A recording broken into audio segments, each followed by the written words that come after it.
All right.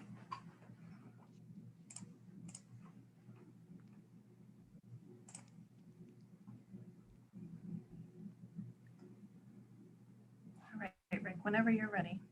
We're good? Yep. Welcome to the New England and New York Real Estate Journal and the Welcome to the New England Real Estate Journal and the South Shore Chamber of Commerce South of Boston webinar.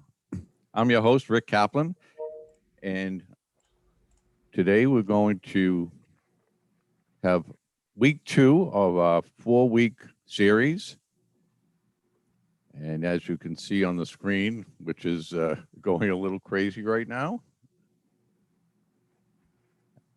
And while we're getting to that, I'd like to thank our sponsors for today, our platinum sponsors, Ellis Realty Advisors, A.W. Perry, Atlantic Mechanical Contractors, our gold sponsors, Acela Construction Corporation, Rockland Trust Bank, Jack Conway Realtors, Green International Affiliates, Axiom Architects, Norrell Services, Inspired Technology, these are our corporate sponsors, Inspired Technology, U.S. Pavement, Cape Cod 5, First Citizens, Platinum Partners LLC, and Northmark.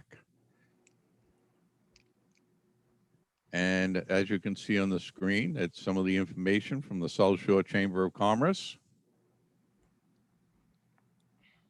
And there's our thank you to our sponsors again.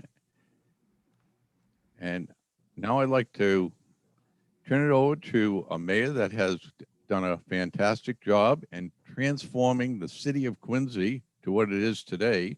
And I guess it's still a work in progress. I'd like to introduce you to Mayor Koch. Thank you, Rick. And certainly on behalf of the South Shore Chamber and our panelists, I want to welcome everybody to the webinar this morning. It is a gorgeous morning, and I think it certainly feels like we're turning the corner, making our way through this pandemic. Spring is here for new beginnings.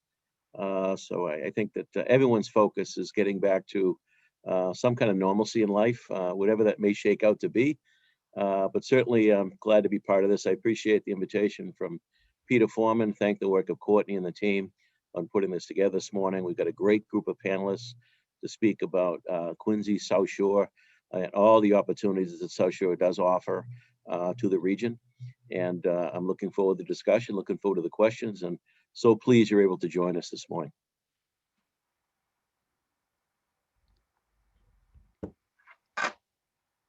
Thank you, Mayor.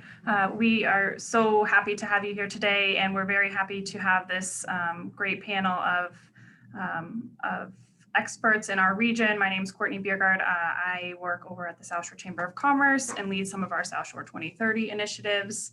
I'd like to take a moment to quickly introduce Dave Ellis. Dave has been in the commercial real estate industry for many years here in the South Shore. He's the managing partner and founder at Ellis Realty Advisors. He will be our moderator today and will set the stage and some context for our region. Dave, I'd like to turn the floor over to you. Awesome. Courtney, thank you so much. I'd like to echo the mayor's sentiments about the day. It's beautiful, and we're looking forward to turning the corner, as you mentioned. And thank you again to the New England Real Estate Journal and to the South Shore Chamber of Commerce for putting on this summit, and to all the sponsors. So without further ado, let me introduce our panelists that we have today. First, Mayor Tom Koch was sworn in as the 33rd mayor of Quincy in January of 2008. He has spearheaded an unprecedented number of important public projects, embarked on a widespread program to improve the city's aging and faltering infrastructure, and has tackled many of the city's toughest issues head on. Some of these have earned him recognition at the White House. He pushed successfully for an overhaul of the city's financial systems and zoning code, embarked on a major reform of the city's water and sewer department, and his policies have bolstered the economic vitality of the city and region more broadly, and his leadership has brought a renewed energy and vibrancy into the city's downtown and neighborhoods, which we can see. Susan Perry-O'Day is the president of A.W. Perry. Susan was appointed president of the company in October 2020, and in this role is responsible for oversight of the overall strategic direction and operations of the company. A great-granddaughter of the company's founder, Susan has served on the company's board of directors for more than 20 years. Over her 35-year career, she's also served in senior management positions with Bristol Myers Squibb, CSX, and most recently retired as Executive Vice President and Chief Information Officer at the Walt Disney Company. Joe Gratta is CEO of Atlantic Mechanical. He is on the executive committee and co-chair of the Housing Committee at the South Shore Chamber of Commerce. He is current CEO and general counsel of Atlantic Mechanical. He also runs Gratta Property Management and Development, which recently completed the Weston Park project in Weymouth Landing. Thank you, panelists, for being here. This is really fun. Going to be a great event. I'd like to turn our slides over if we can. We're going to be talking about the South Shore region. What is the South Shore, and what are the attributes that the South Shore brings? Why do people move here? Why do companies locate their businesses here? So a few of the themes that you're going to hear today repeated are definitely going to be zoning. There's going to be transportation, and there'll be infrastructure discussion. So what is the South Shore? The South Shore is comprised of 25 cities and towns spanning from Quincy to Plymouth.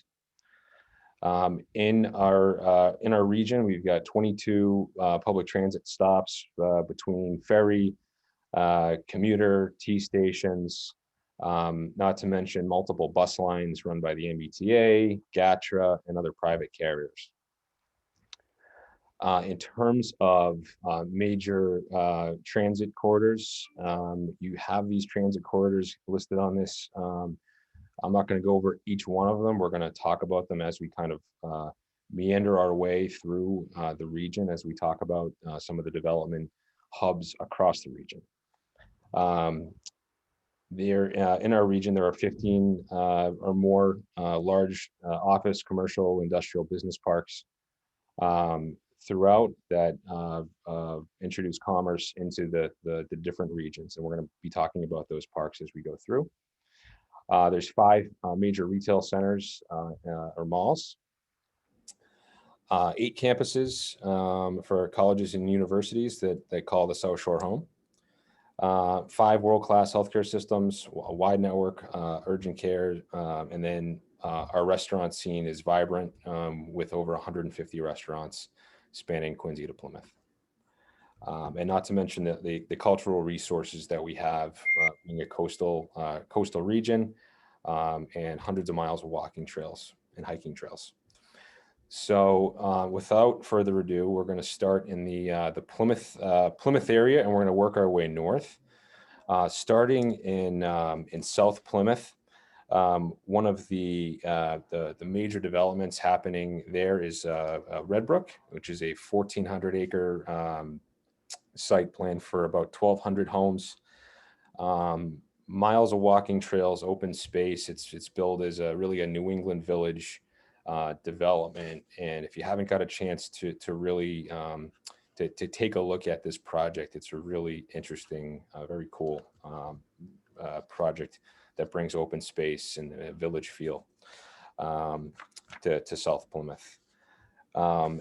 As we move our way up, Route 3, one piece of infrastructure I want to talk about is Route 44, which back in 2005 was realigned to create this junction of Route 44 and Route 3. And that really spurred development with regards to some of the business parks, malls in and around that area. Most notably, Colony Place, which is a 300-acre master plan mixed use live, work, play development. Colony Place has undergone some recent additions to not just being an open air retail center, but also 224 55 and over active adult community was just built by Thorndike Development there called Sawyer's Reach.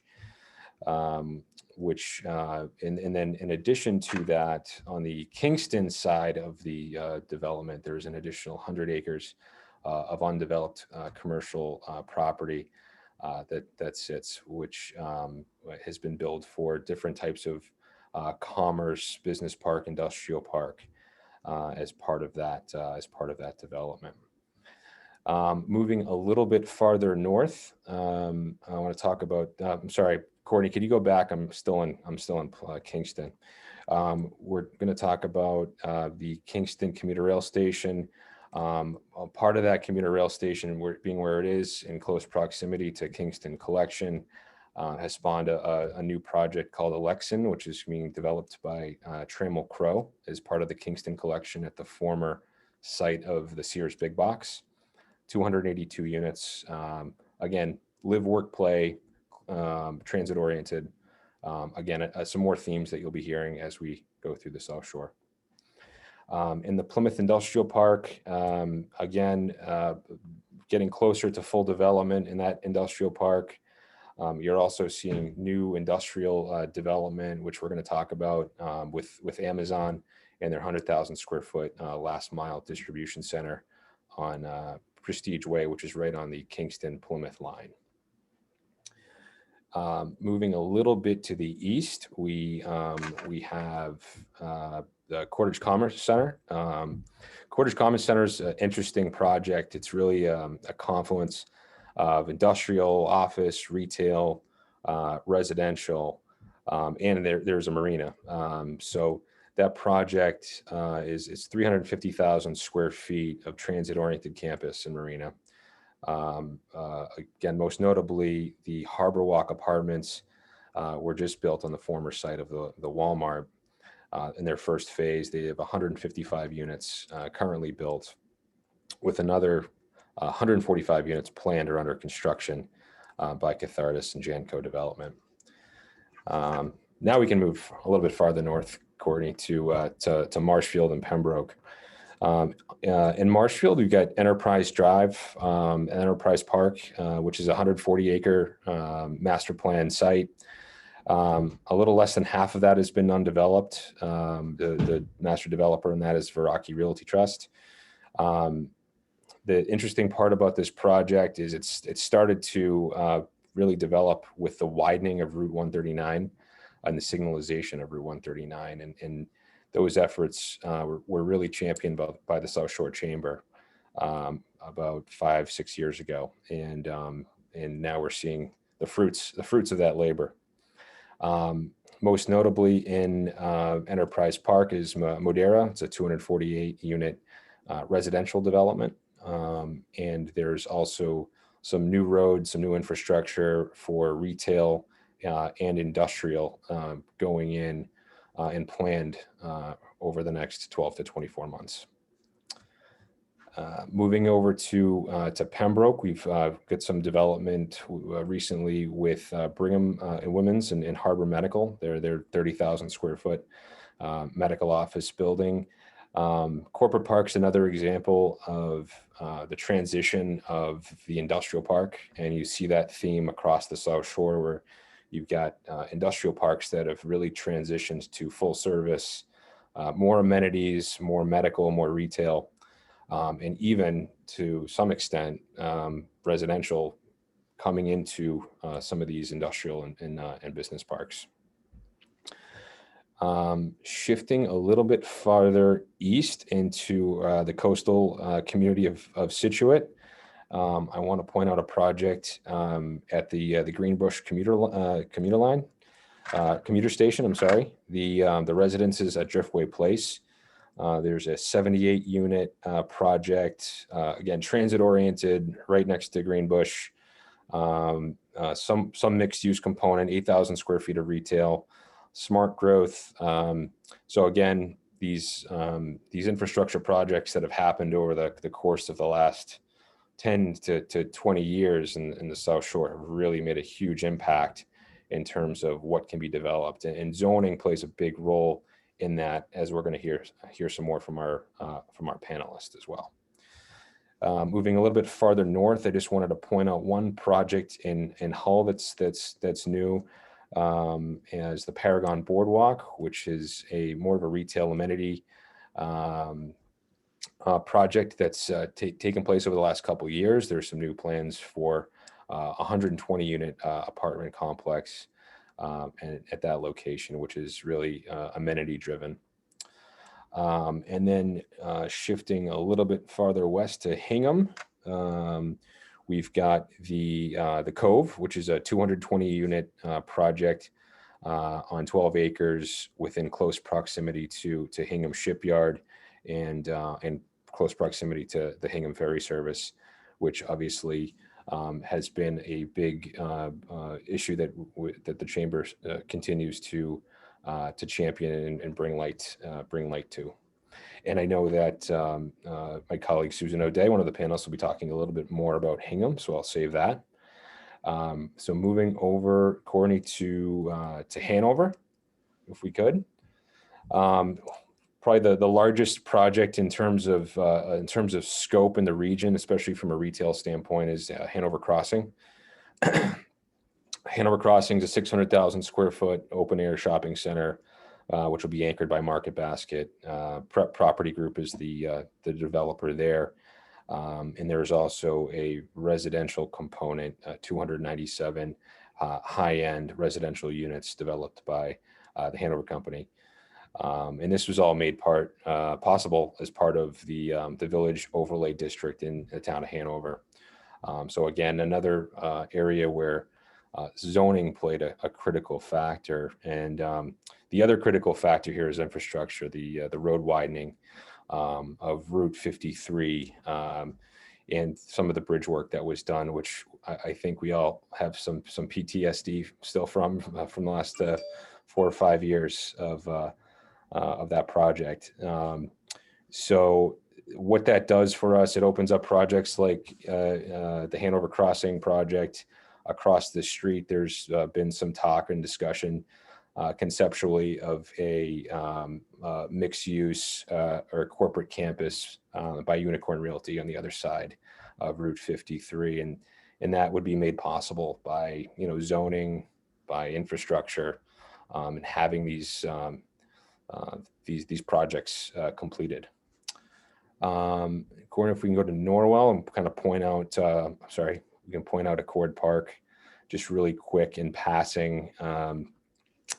Accord Business Park, which is adjacent to Route 3, is a development, potential development site, master planned development site where the Metropolitan Area Planning Council has discussed with the town of Norwell, doing some studies. They've got some ongoing studies, doing some potential overlay, and inclusive of that would be some mixed-use development, some potential traffic mitigation. And you've seen some of these projects, the traffic mitigation, widening, really assist, as I've talked about. And I know that Susan O'Day will talk about with regards to Derby Street and how that's really set off some development in Hingham as well. With that, I think I've taken up enough time here, so I wanted to I'd like to turn over the discussion to our panelists. And I'd like to invite Susan O'Day, president of A.W. Perry, to offer some overview of the projects with her company. That's great, Dave. Thank you so much. Like any Zoom call, there's always a imminent disaster about to happen digitally. And so I just got the alert that my battery is about to die. So I am on crutches for recent foot operation, but I will be able to get through this, and then I may put my screen off. So it's not to snub anyone in the audience.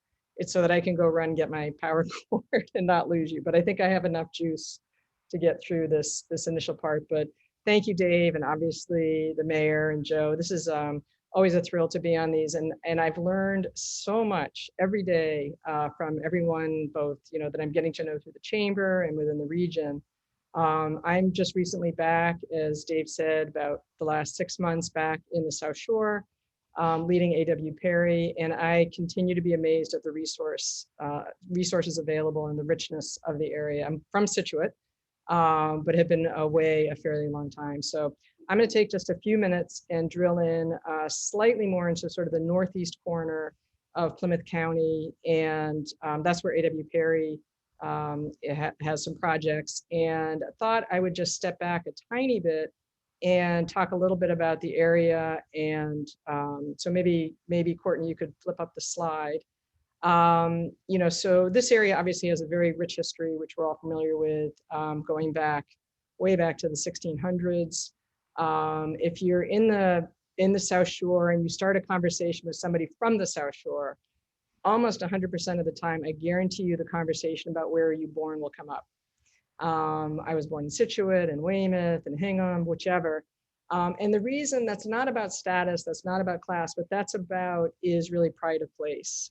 These communities here were really the communities that built and fed Boston. I mean, so there's a rich history of seafaring, tough and ready New Englanders that have been through a lot. And over the last really 30 years, and we were talking in the pre-time about the work that's happening in Quincy, in the last, say, 15 to 20 years, beginning to really understand what it's going to take to continue to thrive. And we have to not lean on our past, but really lean into the future. So I thought I'd share a couple highlights. So obviously rich history, beautiful natural environment. I'll show you a picture in a moment of our development park. And what strikes you about the South Shore is it's just vast beauty. You don't realize how much land there is to enjoy as residents, but also opportunities to build. And many of our industrial parks that you'll see are these very bucolic areas. They're not slabs of concrete with a bunch of warehouses. They really are areas where residents can go, they walk through, they enjoy the space. Towns have been thoughtful not to ruin their own towns with many of these industrial build outs. Very unique transportation. We have the ferries that get you into Boston. We have obviously mass transit and various stops that Dave highlighted. And then we have a very rich and burgeoning bus routes that are so important, both private and public. Peter Foreman, chairman of the South Shore, is often quick to remind us that many of the leaders in the South Shore and people that work in the South Shore have this deep entrepreneurial spirit. Many of them came out of Boston or other major cities and said, I'm kind of done with that. I want to build and set roots in this area and build my businesses. And so you have, obviously, with Joe and Dave and others, these folks who are really building South Shore businesses that have grown to be very successful and don't have sort of the broad stresses of being in a downtown area, but have all of the quality leadership and people working on it. So again, the town's very much focusing on the future. And so if we could maybe flip to the next slide. So this is an example. As you come down Route 3, if you were to take an aerial view and just fly down Route 3, this is going to be a typical view where you have huge areas of open land that's yet to be either developed or taken into either residential or commercial use, which is a beautiful thing. And I think that's unique about the South Shore. This happens to be A.W. Perry. I mean, this is an opportunity to highlight what we do. And so I've chosen to highlight where we are. But I think, Bristol Brothers just to the north of us and other developers that have been mentioned in Norwell, there's these beautiful areas like this that towns are really looking at what to do. We've been fortunate in that A.W. Perry has seen and been able to work with towns like Rockland and Norwell, where we're able to work proactively and partner to imagine the future and think about what could this land be used for? What is it that the town needs? Most of them have now undertaken their strategic planning. And not surprisingly, the common thread through all of them is housing, growth, economic development.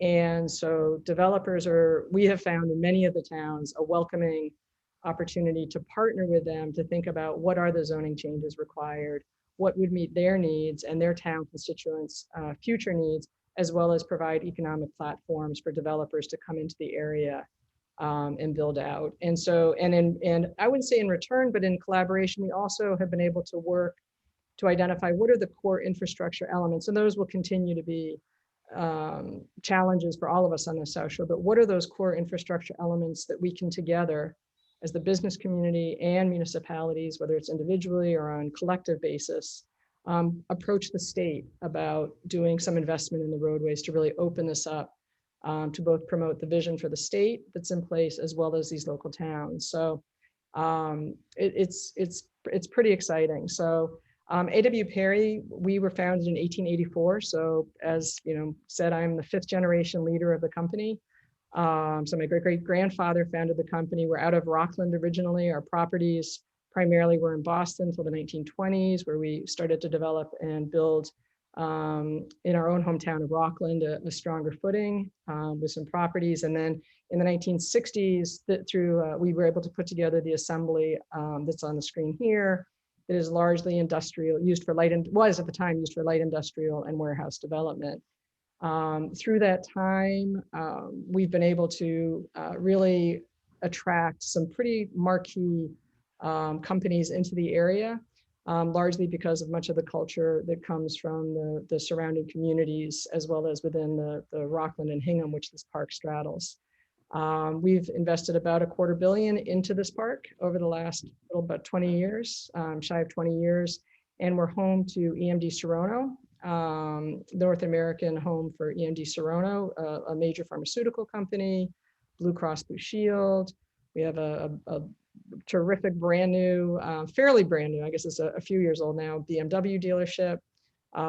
We have healthcare, as Dave indicated. Many of these industrial parks have now grown and been repurposed for greater use. And we have the world-class orthopedic center at the northern end of the park, which really attracts people from all over the region and is affiliated, of course, with South Shore Hospital. And so we've really been able to take up the individual value of these properties by increasing the value of the use, but never losing sight of the roots. And so our founders said, establish and maintain enduring business relationships by being personally involved in knowing and meeting the needs of each tenant. We still have many, many tenants that we value highly that are running warehouses and running local businesses, whether it's plumbing supplies, local gyms, things of that sort. So you have in the South Shore this beautiful blend of large scale and local. And that balance is what folks like Mayor Koch and others help work with developers like us to find that right balance, make it a beautiful place to live and sustain the economic opportunities. So if you could flip to the last slide, I'll just go through and do a sort of unabashed advertisement for A.W. Perry. So we have multiple properties. These are just examples of properties that we've done. The upper left is just an example, aerial view of some of the portfolio of the built to suit that we've done. We have a beautiful Class A property here in Hingham that is ready for occupancy. It's a redevelopment of an older building that's now basically a brand new, very high-end office for tenants. We have the Brio that just finished over in the Shipyard, which is luxury condos. We have just a few units left, so form the line now if you're interested, but just a few units of the luxury condo left.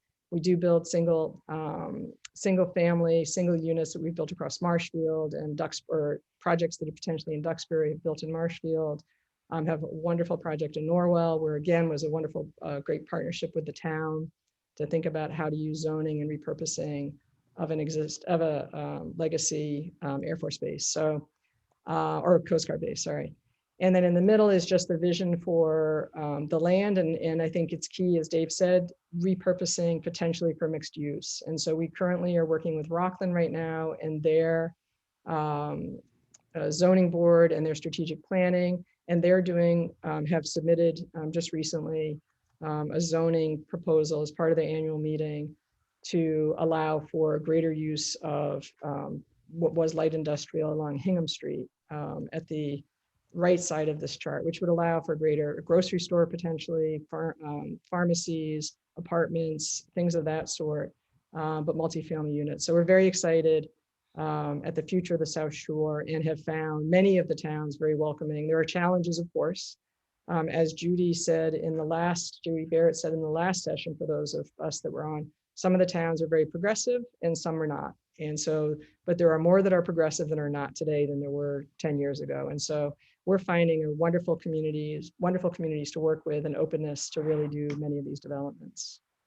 So I think that's it. And then I'll kind of leave it to the Q&A later and we can get into more details. And I'm gonna run get my power cord. So, but I will be listening. I was waiting for your screen to go dark. Me too. So it's a good thing I speak quickly. So apologies. Thank you so much, Susan. That was fantastic.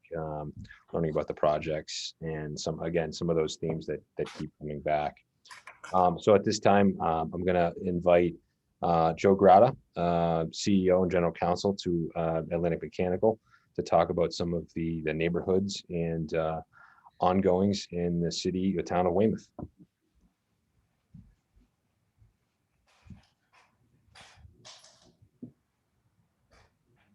Here we go. Awesome. Dave, thank you. Appreciate it. I have the immense pleasure of going over the development hotspot, specifically Weymouth, which is, I think, a great example of some of the things that we've already talked about. All of the little pieces that everyone else before me has mentioned. This is a town that has now embraced most of those things in order to better strategically put itself in a position to succeed. So we're going to see why developers are moving into this area and why this is an important spot and why these things all work together. So we just go to the next slide. This live, work, play environment, which we're going to see over and over again. These words are going to repeat themselves. That, along with transit-oriented development, you're just going to hear again and again and again. This is from an article last year. Essentially, what we're coming down to is now buildings are looking for not just containing their people within whatever amenities they can put together. It's more about a community. People want to be able to walk around. People want to be able to go to walkable neighborhoods, something that's where there's retail, restaurants, something to do. They have a substitute for work has been actually the transit-oriented component. So instead of having to necessarily work nearby, they have the ability to then get to work and commute without having to climb into their car. So that's particularly big when you talk about the South Shore, when you talk about Boston. We're notorious for our traffic, so it makes a lot of sense that development would surround the transit-oriented areas, those particular T stations, whether it be the commuter rail, the red line, or otherwise. So that's huge. And Weymouth has a particular advantage in that area because there are 3 stations that are on the commuter rail itself. So those zones end up being developed as a result of that. So we go to the next slide here. So Weymouth itself has not so much a single town center and then a surrounding residential area, but 3 village centers or multiple village centers. So they're almost like smaller town centers spread about, almost all of them surrounding commuter rail locations. So in the Landing, which is a project we just completed, we had a 42-unit building that was constructed upon Weston Park. We filled that up almost immediately, very quickly. We added a coffee shop and cafe with a beer and wine license and outdoor space. And all of this was made possible in part because of the zoning they had adopted in that area and because of the transit that's nearby. So the live, work, play component continues to play a part. We have people who want to move there because they can go outside to the park that was constructed new by the town, and then they'll be able to walk to the commuter rail where they can get to work. And then we have our coffee shop downstairs, along with many of the other places that have been built around and developed. You know, the funny thing about development, the way that this tends to work, is it's almost like a joint conspiracy between the sort of public policy, public investment, and then a series of private investors. So the concept between live, work, and play isn't that there's one building that you're doing it. It's that there are a series of developers that are deciding to do the same thing at the same time. And having public investment in zoning encourages those things to happen in congruence with one another. And that's huge because it actually augments each other. I see other buildings going up near mine, and I want them there because that first level that's going to be retail, restaurant, or whatever it is, a small market, anything enhances the experience for my tenants. And then all the other developers think the same thing. So as these zoning laws come in to help us, and as this public investment for, say, parks or libraries or schools, whatever it might be, where the public sector is doing their part, we are all benefiting at the same time, including the tenants that are moving into these spaces.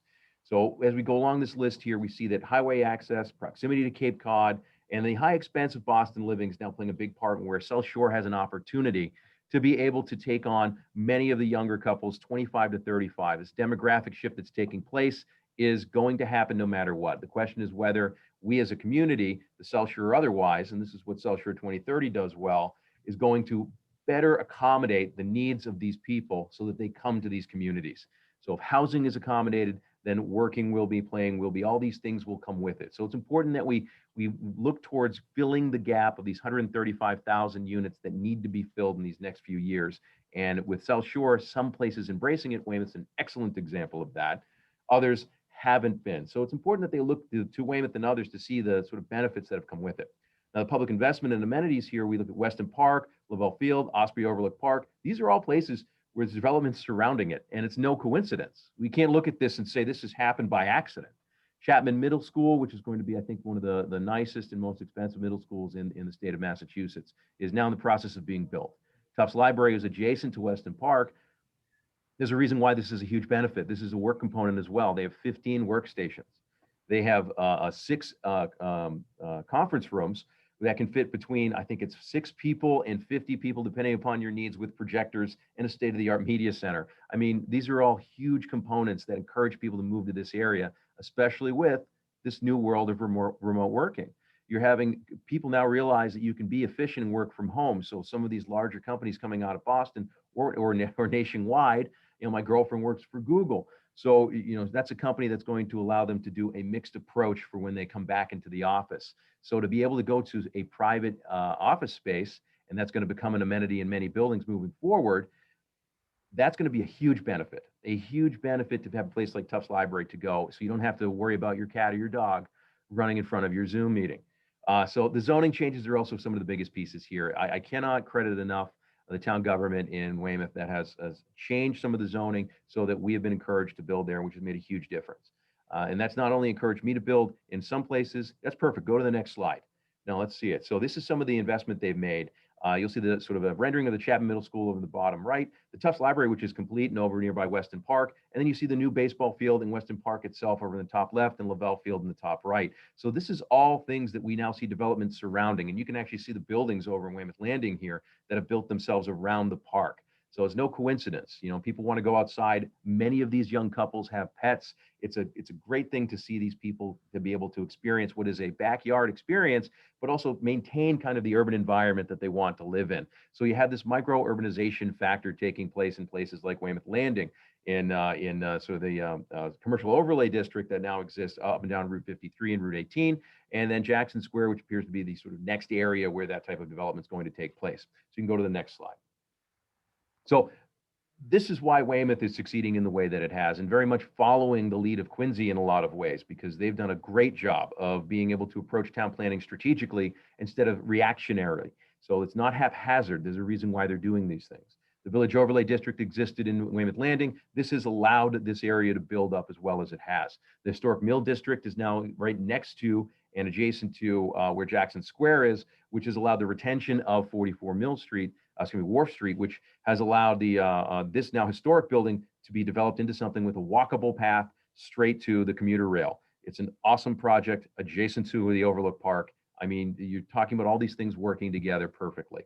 The Commercial Corridor Overlay District, which I think is fantastic, has allowed for everything around the Route 18 area, particularly next to Union Point. We're seeing a series of projects over there, the Aeronaut, the MEO. These are all projects that now have first floor retail components that are now walkable to other spaces. We have a CVS over there, a multitude of restaurants. These things are great.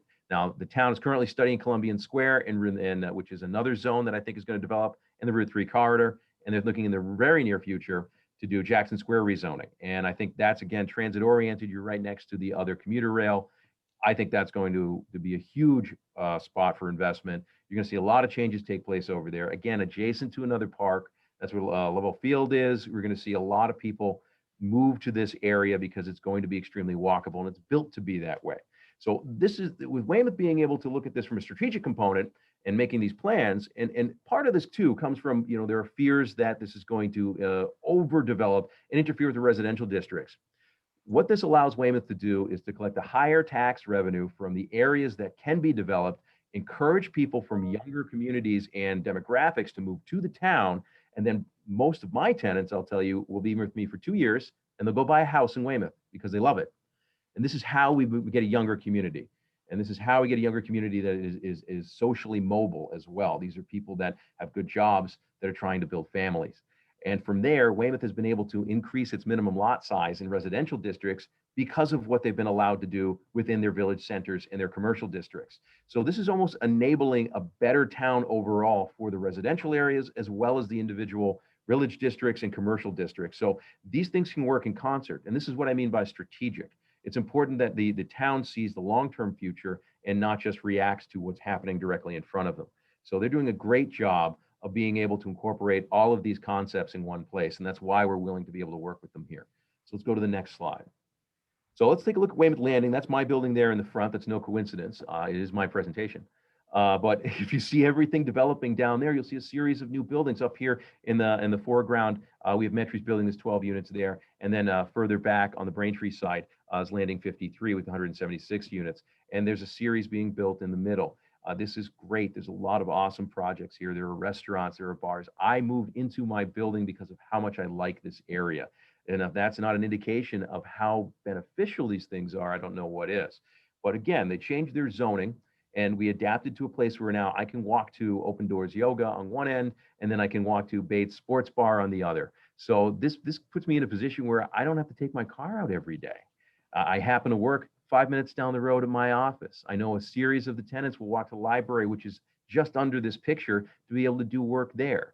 So this is just how you can actually now live your life within these square miles and then still be able to get to work without being worried about an hour and a half of traffic each way and building that frustration of sitting in your car. Life gets easier, life gets fun. This is what we're trying to do. It's improvement. All right, let's go to the next stage here. So the landing, why this works. These are the places that are being built out. Weston Park, 10 Front Street, 165 Washington, Landing 53, and Brook Point. We'll get into the actual numbers of those in a couple slides. Now, how the work component comes into play is the commuter rail right there and then the Tufts Library. We know over the importance of these facilities. And then play. This is just a list of things you can do that you can walk to. These aren't even things that you can drive to within the South Shore, within the other communities. Keep in mind, you're now a 5-minute to 10-minute drive to each one of these other village centers where they have all this other entertainment, and that's encouraged. There's parking here because we have the space to be able to do that. This allows for people to now, add commerce to sections they wouldn't normally have access to. So we'll go to the next one.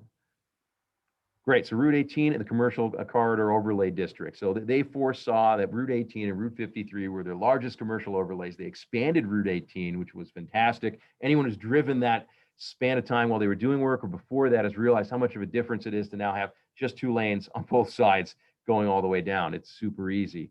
So you're seeing a ton of development happen in these areas. As a result of that, again, a walkable, livable area surrounding a transit-oriented zone. So we'll go to the next slide and you can see why. These 4 projects are huge. Union Point's its own animal, but it's adjacent. So there's a commuter rail right there. South Shore Hospital's down the street. The South Shore Bank headquarters is right there. And then they're adding an assisted care facility in the general zone. I mean, there's plenty of things to do over here. You get a farmer's market, nature trails, dog park. Uncle Charlie's is right in the middle of the whole thing. We have stockholders right down the street. I mean, being able, and the more these developments are, and these are at their nascent stages, these are just being filled now, only a couple have been finished. But once these are done, you're going to see a lot more people there, which then creates a lot more play. And there's a lot more bars, restaurants, things to do that result from people being there. So like I said, it's sort of an unintended, mutual, unspoken conspiracy that takes place among private development, among restaurateurs, and then among the public community that's adding some of these things that's making it attractive for developers to get in here. We'll go to the next one. So these are the results. This is what they've seen. I've highlighted my project. It's the one I know the most about, and I think, again, the most significant and beautiful of all of them. Kidding. Many of these they're from much more experienced developers than me, and they've done an absolutely fantastic job. And it makes it easier for me to want to be a part of this community by looking at some of these other places that enhance both the experience and the cosmetics of the neighborhoods. But we're looking at 1,100 units being added or have been added or partially over this span of time. And all of these, you're seeing a commercial component go into almost every single one of them. So this is huge. You're talking about adding amenities for the individual neighborhoods, while we're also taking into account places to live. So this is 1,100 units here. Those that are already in service locally, there's a recent study done where 1,100 of the units that are already there have a 95.7% occupancy. So that's well above the standard average. As a developer, you carry 10% vacancy. We're seeing not even close to that. I mean, I think I'm 99% pretty much over the last 5 months. But it's incredible. There's still an ongoing demand. So any concern thinking that maybe we're overdeveloping in this zone, we're actually just catching up to the inventory that we've needed over this span of time. We've seen so many young professionals unable to find housing in these areas on the South Shore. So this has been huge. Let's go to the next one. So near future hotspots. These are the areas that I think we're going to see develop, and this is in Weymouth. So we have Jackson Square, so we have zoning changes we know are coming. The Mill Overlay District is nearby, and again, walkable to this zone. And then we're right directly next to the commuter rail, and if you take a trip through there, you'll see the brand new fields.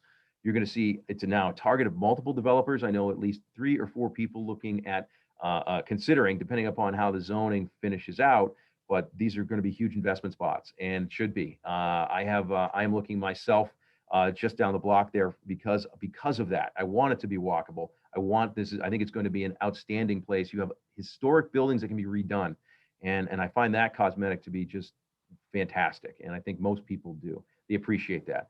Columbian Square, very similar. You have a series of historic buildings, some of which have already been converted. The architecture is beautiful over there, looking around at the different old buildings, the library, the churches. I mean, absolutely fantastic. You're next to this gigantic employer, which is South Shore Hospital. Whole Foods is walkable, and you're seeing a series of other things being considered at the same time. So also a target of multiple investors. Zoning changes are being considered, but I think this is a factor coming after Jackson Square is handled. But Columbian Square itself, we're looking at, again, just like Jackson Square, we have your live component, we have your work component, we have your play component. So these things, as simple as it sounds, it's actually a really big factor for attracting people to these areas. And again, what we want to do is recognize that a demographic shift is happening, and it's going to happen within the state of Massachusetts. The question is whether the South Shore is going to be able to embrace it in a way that takes in these young professionals, these people that are changing, altering, and improving our communities, and then allowing us to then sell them houses later on so they stay there and become families that are now take the pride in the South Shore that we already have, having grown up here. Oh, and don't forget, if you're building anything, feel free to call Atlantic Mechanical Contractors. Awesome, Joe. Thank you so much for that. That was a fantastic presentation, and talking about younger, attracting talent to the South Shore. And I think that we can all agree that's an important resource that we need to attract down here. Last but certainly not least, I'd like to invite the mayor of Quincy, Tom Koch, to the floor and talk about some of the projects happening in and around Quincy. And Mayor Koch. Thank you, David. I did not put together any slide presentation. I'll be brief, but I always say to anyone out there, anytime you wish to come and visit the office, feel free to do so. Reach out. We'll gladly give you the tour. We'll gladly show you some of the opportunities that we do have in the city. Having said that, for those that aren't quite familiar with Quincy, we're bordered by the Blue Hills on the west, the Atlantic Ocean on the east, the Neponset River to the north, and the Weymouth Town River to the south. John Adams, in writing to Abigail at one point, way back when he was in Europe, referred to that spot as the remarkable spot. He misses that remarkable spot. If you could picture that land without any buildings on it, it must have been pretty amazing. Still amazing in my view. And we're making some great progress building on our history, building on our infrastructure and what I think we have in Quincy, which is good bones. Interestingly enough, the Red Line came to Quincy in the late 60s. At the time, the mayor was also the state senator. He was also chairman of transportation. There was a question on the ballot whether we should have the Red Line come to Quincy. It was non-binding, and it went down 70-30. Regardless, within 3 years, the Red Line came to Quincy, and that mayor and state senator had the state pay for all of it. In addition, which is unique to Quincy, is that we have air rights control over T property. That's why you don't see any billboards on T property in Quincy. Now that's also helped us to play in the development. North Quincy Station, just coming in from Boston, is undergoing a major redevelopment. It was a 7.5 acre asphalt parking lot with now more than 600 units being built, 40,000 square feet of retail, and that's DJ McKinnon Atlantic Development Pizzuto. It's going very, very well. You come further north, the Wallaston Station has just been completely rebuilt, which was in dire need. It was the last station in all the MBTA without handicap accessibility. That's been done. We are now working on an overlay district in Wallaston. We're working with some investors now, actually looking at the eminent domain tool to help move some of these blighted spots, if you will, off the map and make room for some great new development. Then, of course, the next line up is Quincy Center, and that's where a lot of the activity has been. I expect that in this new federal census count, we're going to probably round out at 105 or 110,000 people with the additional units. So there's been a lot of growth in Quincy in the housing area for the last decade. Now that is good because we are dealing with the housing shortage, but there's also the political side. There's a lot of backlash to me from some of our neighborhoods, even though it doesn't directly affect the neighborhood, that perception of overdevelopment, more traffic, more people. So we're always trying to balance that argument, if you will. But in Quincy Center, we have built roughly about 700 new units in the center, some condominium, many apartments. With that comes retail, with that comes a lot of new restaurants. We have to date spent about $180 million of public dollars through district improvement financing, which I can talk a little bit about later, in order to really attract the private investment. I believe you need the public investment. If you haven't had the chance to come and visit the Hancock Adams Common, we actually took out a section of 4-lane roadway to Hancock Street and created a beautiful park setting with the First Parish Church on one side, which is the resting place of 2 presidents and their wives, and our own town hall on the other side, right off the Quincy Center station, which has led to tremendous new values in and around Quincy Center. Continuing along down the to the south, and I know there's some of you that, certainly Susan, growing up in Situate, you probably came to Quincy to shop. It was Shopperstown, USA, from the 40s into the mid 70s until the mall came along, and well, we know that story. So we've been working very hard, rezoning, overlay district, diff district to give us the tools, if you will, the tool chest to make some serious change. The zoning was the first piece. Actually, I served on the zoning committee with my predecessor, and I was pushing for 25 stories in Quincy Center. I didn't quite get my way. It got to 15, and with 20 with special permit. When we did that, we made the planning board the one-stop shopping board to deal with, so they don't have to go and deal with ZBA and other stops, to make it as efficient as we possibly could. Obviously, a lot of changes in the zoning, reducing the amount of parking needed, et cetera, because we're near the transit. I mentioned 700 units. We've got about another 800 to 1,000 on the plans of residential, both apartment and condominium, about 125 keys for a hotel, about 180,000 square foot medical office building, which is being worked on by Foxrock. We expect to be in the ground for that and one of the residential buildings by the end of the summer. And that is on the backside of Hancock Street between Bergen Parkway and Hancock Street, which, if you visited the square years ago, it was like an alleyway. It was a big garage in the back there that wasn't very pretty. Would not have won any architectural awards, that's for sure. That's all gone. We've reclaimed that whole area. We're creating a new bridge that's coming over the tracks. That's going to give us more egress in and out. We are updating every water, sewer, gas, utility line in the center. We moved to Brook. We built a brand new municipal garage on the other side of Hancock Street for more than 750 cars. It's a really handsome garage with a beautiful new public space with it. We are creating pocket parks throughout the downtown as we build out the units. As we learned through the pandemic, people need to get out and walk and enjoy the fresh air, whether they're walking the dog or having a smoke, whatever that may be. So we've made a lot of great progress to date, and I expect that momentum to continue. We continue to work with our friends at the Quincy Shipyard, both Jay Cashman and Dan Quirk. There's a lot of potential there, and we'll continue to work on that. The last transit station is the Quincy Adams Station, which really led to the development of Crown Colony, beautiful office park, which also has mixed use now with development of both homes as well as apartments there as well. So all of it's interesting. I was being criticized about 5 or 10 years ago. We're relying too much on residential property taxes. You need more commercial. Yet through the pandemic, the residential property values have held and gone up while the commercial has stagnated. So that has helped me on the certainly on my property tax levy side, which is not a bad thing. But having said that, we are the home of Boston Scientific and Quincy Mutual Insurance, Bella, Stop and Shop Corp, State Street. We've got a number of major corporate citizens here who also are involved in the community. We got about 10,000 kids in the school system. We got 20 schools, 8 firehouses, and we're building a new public safety building.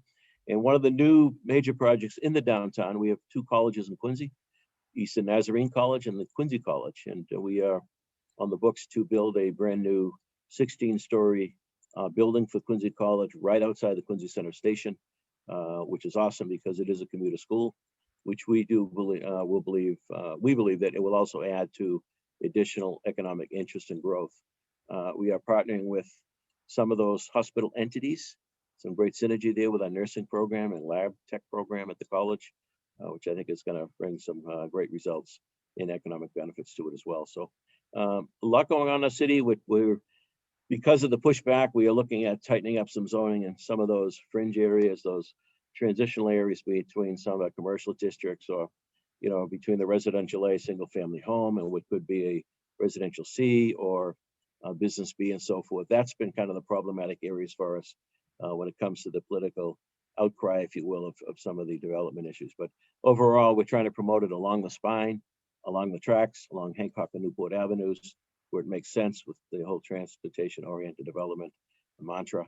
And to date, we're thrilled where we're at, but we have a ways to go. I always say to the governor when we're talking is, he says I sound like a private sector person because I'm always complaining about the permitting process and how archaic it is, how difficult and challenging it is. I mean, some of you may driven by a police station on 3A across from the Mount Wollaston Cemetery. A lot of South Shore people come through Quincy going to work in the morning in Boston.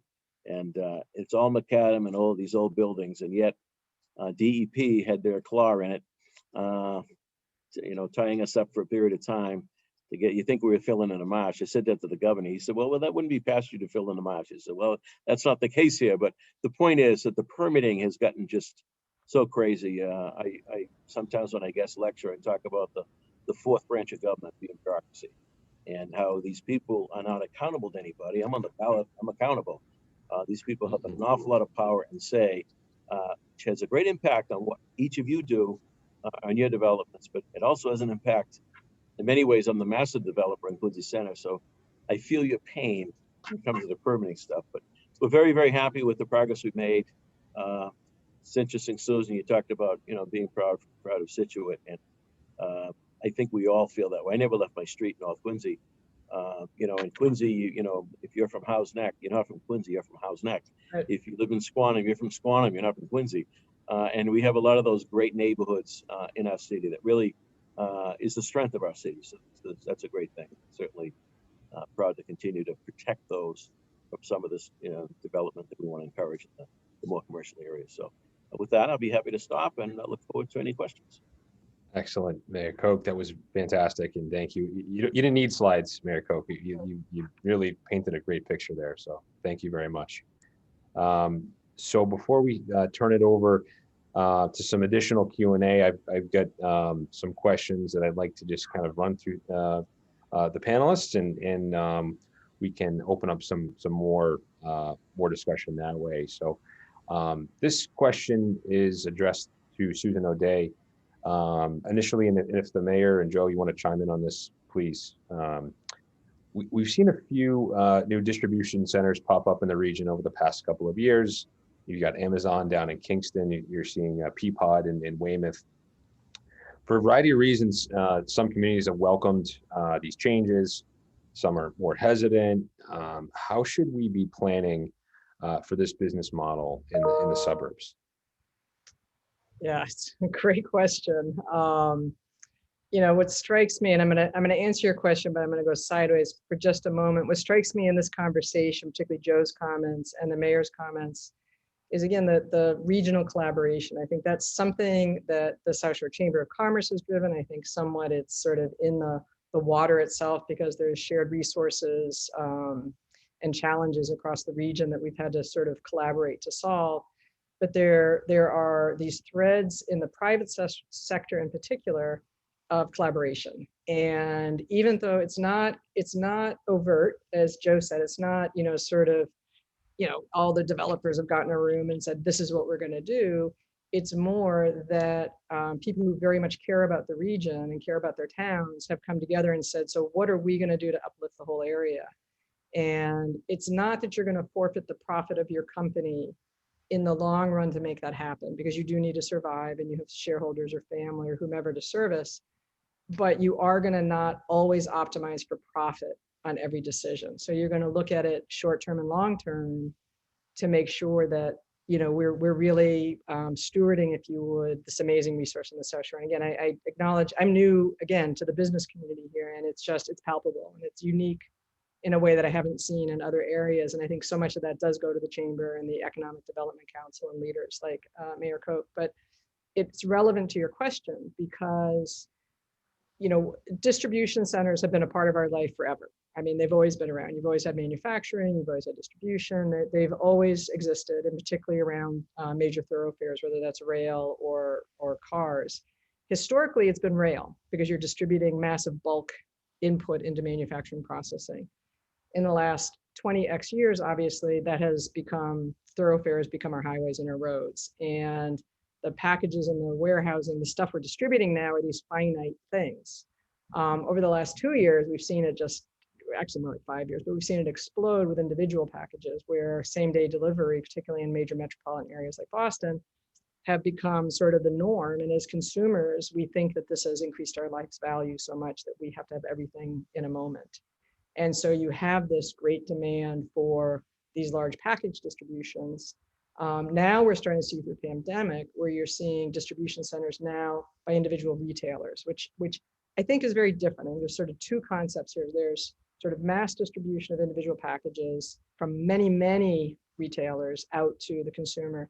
And then there's very targeted segment specific, example, grocery or, Peloton, I just noticed opened one. I mean, so there's different, much more specific. So I think as developers, this has a huge, obviously it has a huge impact on the infrastructure, roads, because these guys, particularly the national ones who will remain nameless, will come in and consume all the idle capacity. They will max out the idle capacity and block out sort of our mid-range companies who need that same capacity to operate and grow. And that's really from a developer standpoint, most of us are dealing with this mid-tier industrial or commercial. We're not dealing with these major national firms, although we have a fair, Boston Scientific and EMD, we have, some of them here, but the bulk of our businesses are still, small and mid-sized businesses who have built their living here in the South Shore and are serving the region.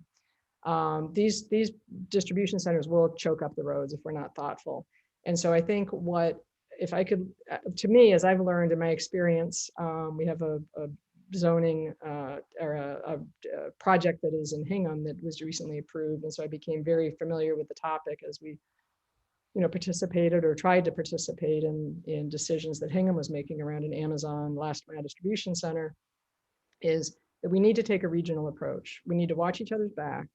As developers, we need to think about the use of our properties and what are the impacts on our longevity, and how do we start partnering with people like Mayor Koch, the state, the chamber, to really think about what is the optimal sort of size and scale of these centers, and let it be driven not just by the profitability of these folks, but by the needs of the region. And we haven't done that yet. We're still looking at it, each town doing it themselves. And as you said, people either love it or hate it. And there's not a lot of gray in between. And I think as a region, it's here. I think we could set a model. I think we could make a difference by really engaging positively, whether it's through MAPC or other organizations, to really look at what is the optimal size of these things, what's the nature of their use, and how do developers, how are they able to be opportunistic as these requests come in, and yet at the same time, really partner with municipalities in a collective way to not shoot each other in the foot. So long answer, apologies. But I would advocate for continued regional focus on these things and really get an active dialogue within municipalities with each other, because we are all going to shoot each other in the foot here very shortly. And it's going to happen and we won't see it until it's done. And then it will be, the 1960s all over again. So I think we've gotten ahead of it a bit. Infrastructure is lacking in some areas in the region, but people are focusing on it. Housing, people are focusing on getting momentum. But that momentum could be squashed very quickly if we don't get a handle on how we grow this distribution network. Awesome, Susan.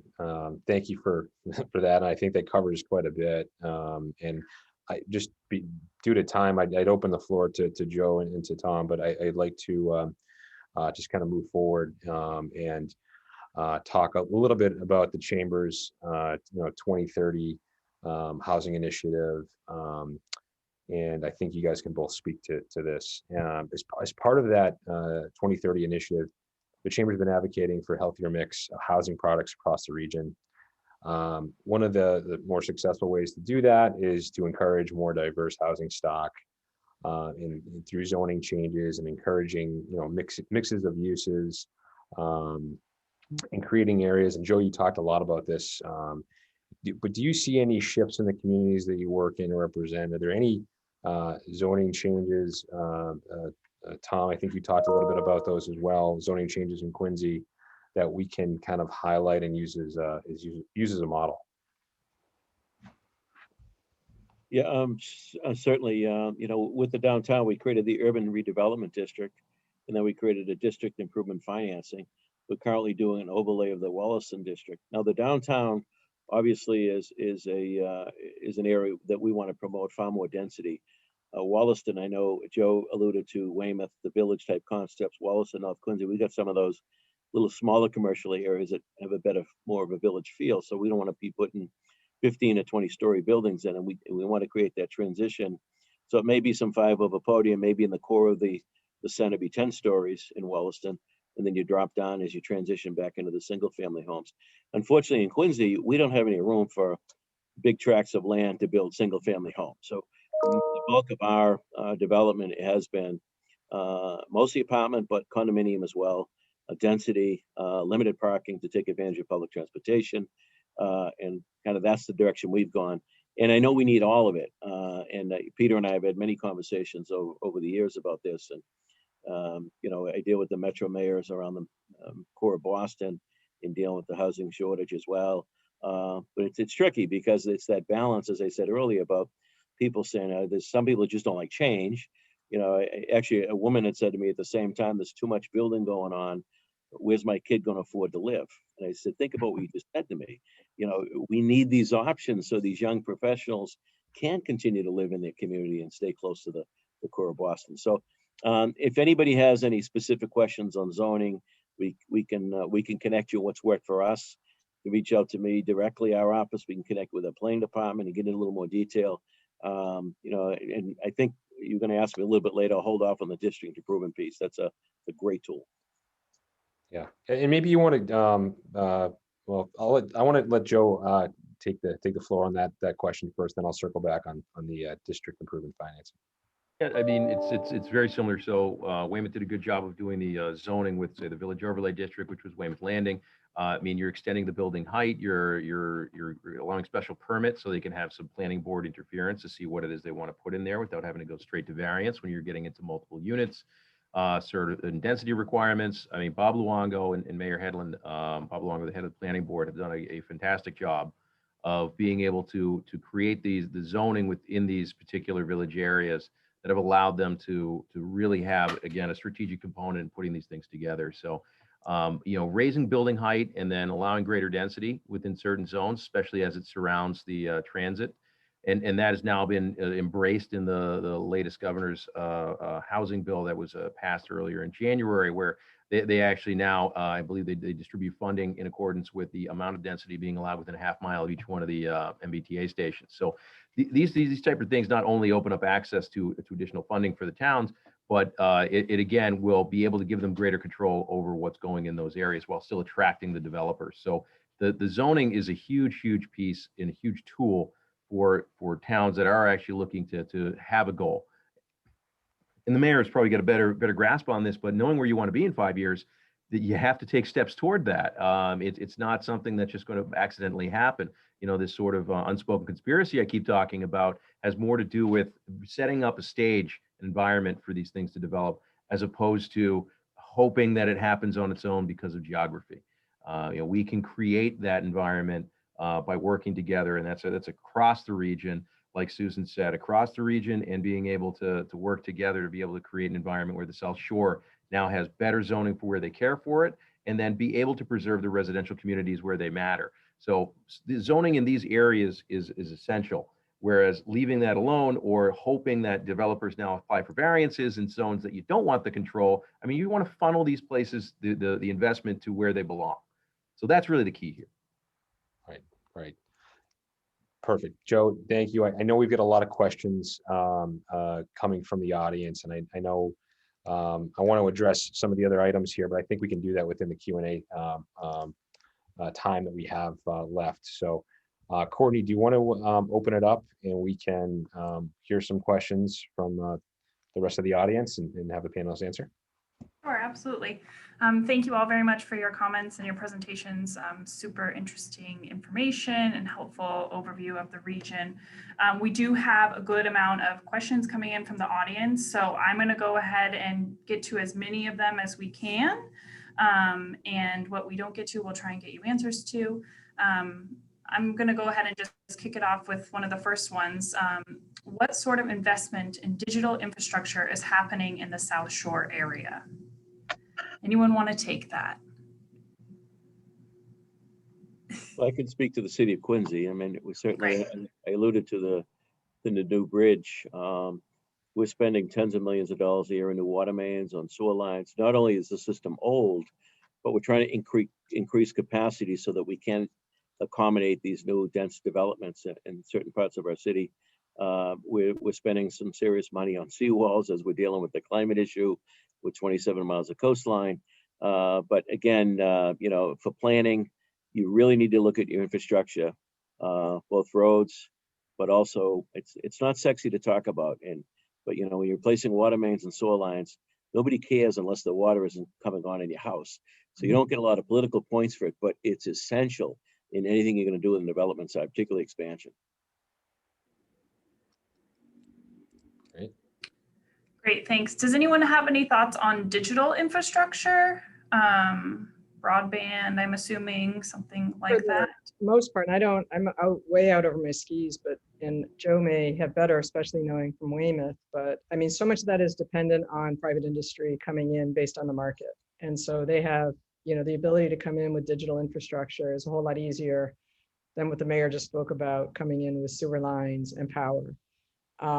Again, does involve trenching, does involve all of these, requirements, but the cost, the barriers to go in are much less than what we're talking about. And there's, a fairly competitive digital environment on the southeast, or northeast rather, where you have multiple digital carriers here competing for business. And so I don't know, Joe, what your experience was with Union Point or some of the areas in Weymouth.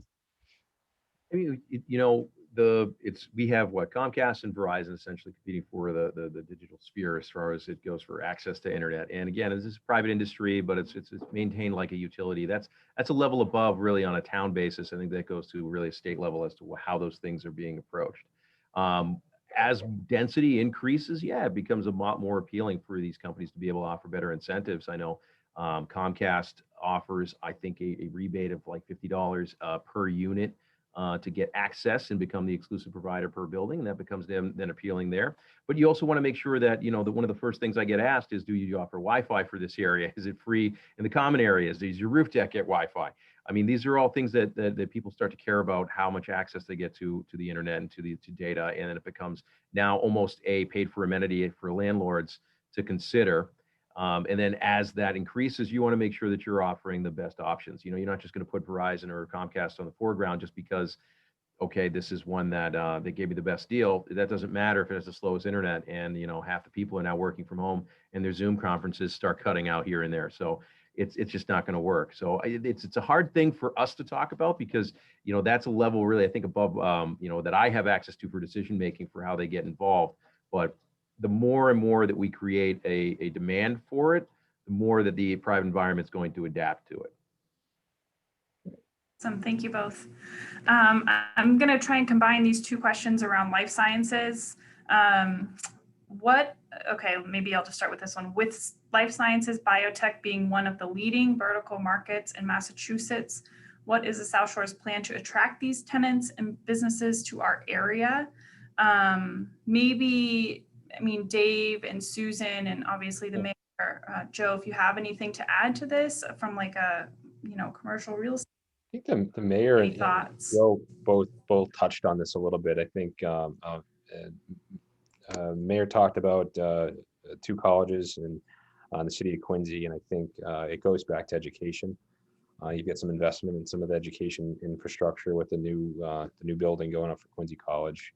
I think that's vitally important to bring the minds to our region. And then Joe, I think you talked a little bit about how these zoning efforts in the development is leading to a younger workforce, that's being attracted to the region. And I think that's important in in bringing these types of industries to the region. Can you cite one major biotech or life science company that has come down here beyond the EMD Seronos? I think you can pick some smaller companies, smaller anecdotes of biotech where they're trying to get closer to where they live, but there hasn't been that sort of major player that's relocated down here. But maybe the mayor, you can talk a little bit about some examples. Sure. Obviously, Boston Scientific here doesn't hurt us with that marquee. But we do have some smaller ones we're negotiating with now. Quincy has come on the screen a little bit now. We're a little cheaper to operate than Cambridge and Boston. You know, a few years ago, we got a federal grant to offer a special program to train technicians in that world. So we get Quincy College graduates going right into that world. It's not the sophisticated R&D piece, but you know, you need positions at every level, and that's been helpful. And the discussions we're having with the hospital entities coming, I think will lead to some great synergies with some additional interest with life science biotech, seeing this a little bit of a medical college cluster in the downtown, I think will be attractive. So that's the plan anyway. Great, thank you. Okay, I'm gonna jump around a little bit. Stephen Dearner has a question. What are the areas of the South Shore that the panel would recommend to investors to look into? I know the mayor's answer. Open for business We'll all just say- anytime. I'll just say Quincy, you did such a great job. Call Any us. other thoughts? Well, any one of us, and we can have that conversation. Yeah, I think that's a very broad. And use. Okay, Depending on what the investment is, I think there's a lot of answers there. I think happy to talk to anybody outside of the this forum and talk about that. okay, got it. Okay, and then I have one person who had a hand raised earlier. I don't know if he's still here. Jack, maybe? Is he still here? No. Mm. Okay, I have a couple more questions. What are towns doing specifically that make developers want to work in those towns?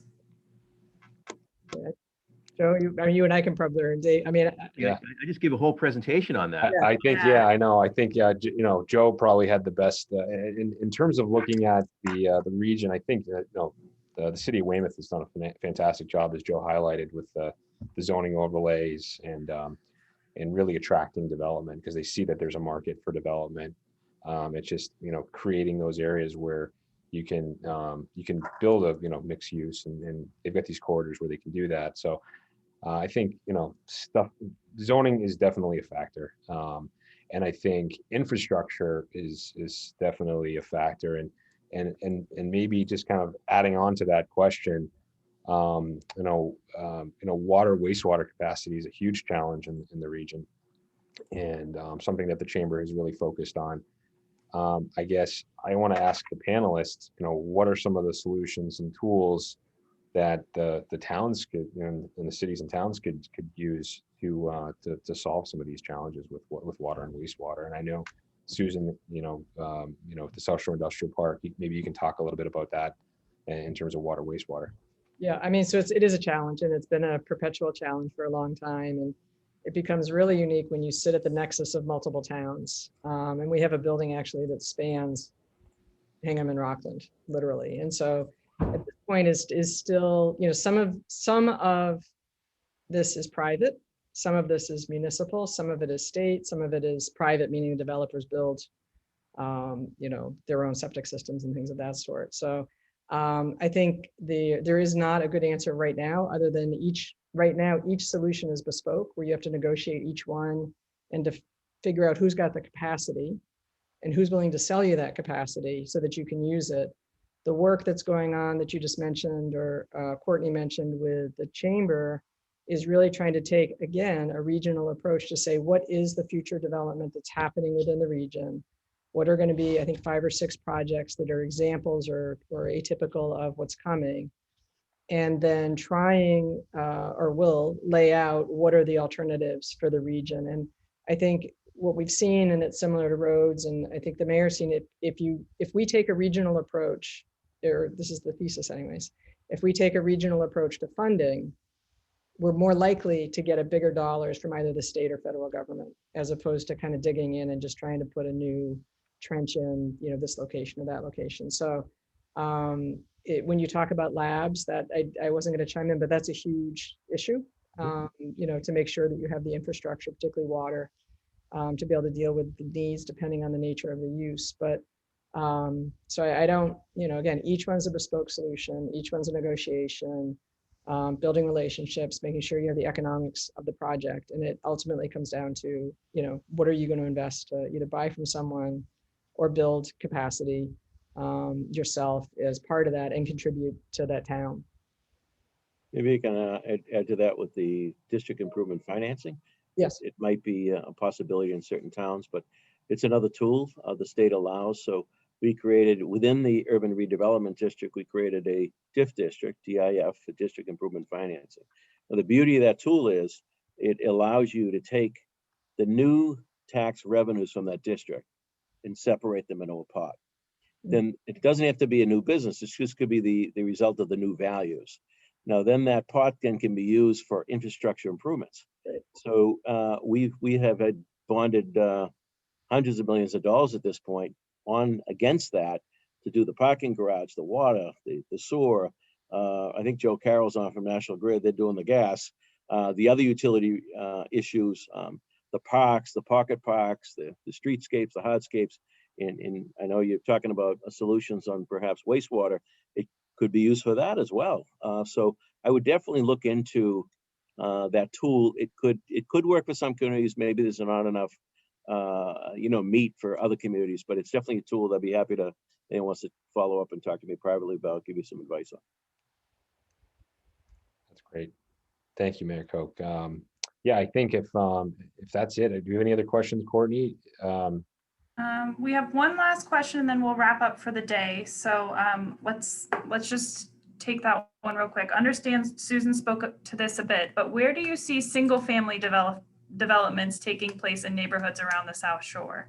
/ where do you see that fitting into the overall economic development strategy in the region, I think? I want to chime in on this for just 2 seconds. Yeah.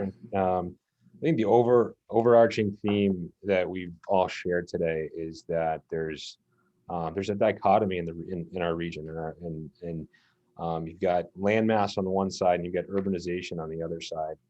And I think to kind of summarize what Joe and the mayor and Susan talked about, there's got to be regional collaboration between the cities and some of the towns that support it, not just from industrial development and distribution centers, but from single family homes. And there's a place for that. It's probably not in the city of Quincy where you've got to have more density, but in some of the other towns that we've talked about. And there's got to be zoning that can kind of get a little bit more to what Weymouth's doing and creating these areas where you've got live, work, play, you got some transit oriented development.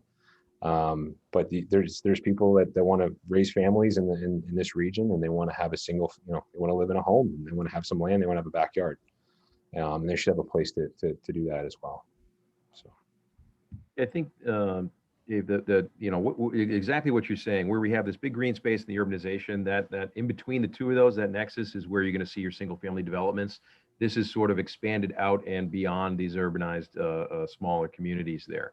And they get to take advantage of some of the amenities that are on these first floors, these restaurants. They get to patronize these places. So that's a big piece. I mean, speaking from a mechanical contractor, where all I do is see bids for different things that are being put up all over, and that includes single family builders. I mean, we see a lot in Hanson, Whitman, Abington, Duxbury, Marshfield, all these zones. We're seeing a lot of building take place. And this is happening and has been happening pretty much under this trend for the last 30, 40 years. My parents moved to Norwell a long time ago, and they got that for a very small plot. Now it's very expensive.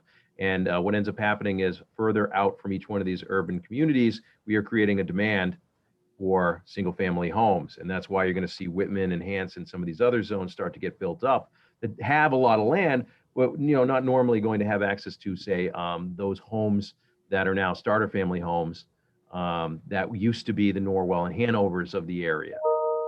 Weymouth and others have those areas as well. So you're going to see those pockets get filled in as a result of that. But I think you're going to see the expansion mostly in those areas for the next coming years. And I know everyone's looking right now. This is the craziest market ever. But that's going to start happening. Kingston, Plymouth, pretty much along the Route 3 corridor. I think you're going to see just a lot of those single family building. And then they're going to start seeing their own development of microurbanization pretty much around Plymouth Harbor and otherwise it's already happening. But as those areas like Kingston start to see more and more single family homes arise, there's going to be more of a demand for housing in that area. And we're going to see the cycle sort of continue over and over again. Yeah, and hopefully the inventory, I mean, we're seeing it just in projects that we're looking at. When we do think about single family, they're much more modest. They're not the big McMansions that we've seen sort of blow across the region for the last 30 years or 50 years. And so, really getting the right sizes and the right locations, and that's what families are wanting now. Some may still have the vision of the gigantor, $2,000 a month heating bill, but for the most part, people want realistic, tight, economical, safe, secure houses. So hopefully normal sizes. $2,000 a month heating bill if you upgrade your furnace. There you go. Where's the ad? We need the phone number again. No shame, Joe. No shame. No shame at all, Joe. Yeah. Excellent. I think that pretty much wraps up. We're just hitting that 11:30 mark. So thank you. This was incredible to listen to this panel, and thank you again to Courtney for setting this up, and Peter Foreman and the rest of the chamber, and of course the one and only Rick Kaplan. You're on. Thank you, Dave. And a lot of people say, thank God there's only one of me. I want to thank everyone for attending today. We had a great crowd out there. Fantastic information. I'm born and raised on the South Shore, so I'd love to hear about all that. Doing these events all over the New England area and in New York, I get a little, they're trying to figure out what we're doing over on the South Shore here, and they're trying to steal some of our stuff, so hate putting it all out there to them, but, it's all good. And, we are doing a great job on the South Shore, and the South Shore Chamber is a fantastic organization because they pull all of you together, so it becomes a way that we can collaborate as developers or cities and municipalities and all of that, which makes this a little easier than some other parts of the state. I want to thank our sponsors for today. I also want to thank all of our speakers, the mayor making the time to do this morning, and the rest of you also. I want to thank you for that. I want to thank our sponsors for this morning. Platinum sponsors: Ellis Realty Advisors, A.W. Perry, Atlantic Mechanical Contractors. Our gold sponsors: Acela Construction Corporation, Rockland Trust Bank, Jack Conway Realtor, Green International Affiliates Inc., Axiom Architects, Norel Services Inc. Our corporate sponsors: Inspire Technology, U.S. Pavement, Cape Cod 5, First Citizens, Platinum Partners LLC, and Northmark. And I want to, before we leave, I want to give you all a message from A.W. Perry with a short video. And I hope you all enjoy that. And I hope to see you all next week with that one is on April 13th at 10 o'clock for our week 3 panel. Hope to see you all there. I'm John Giff. Ready? 1, 2, 3, go. Here with my colleague Tyler Hilson. We are members of the Perry CRE Advisory Group on the South Shore. We're part of a team of 12 people focused on providing advisory services to companies throughout the greater Boston area, with a particular focus on the South Shore. Over the last 3 years, we have been involved in transactions totaling over 1 million square feet on behalf of landlords and tenants, covering all product types, including office, medical, retail, industrial, and land. We bring a level of experience and focus to every project that we believe assures successful outcomes for each of our clients. Today, we are staging this video in front of one of our newest office listings on behalf of A.W. Perry. Four Pond Park is a newly renovated 3-story, 28,000 square foot facility located here in the South Shore Park in this beautifully landscaped setting. With brand new systems throughout, this is a great opportunity for any company looking to create a modern headquarters in a healthy environment. So if your business is facing a decision about whether to lease, buy, or sell real estate, or simply how to more effectively use your existing facility or space, please give us a call. We would welcome the chance to put our expertise to work on your behalf.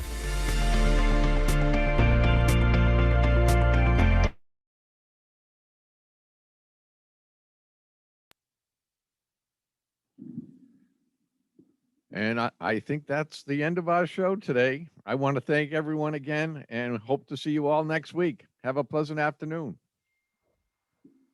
Thank you, Rick.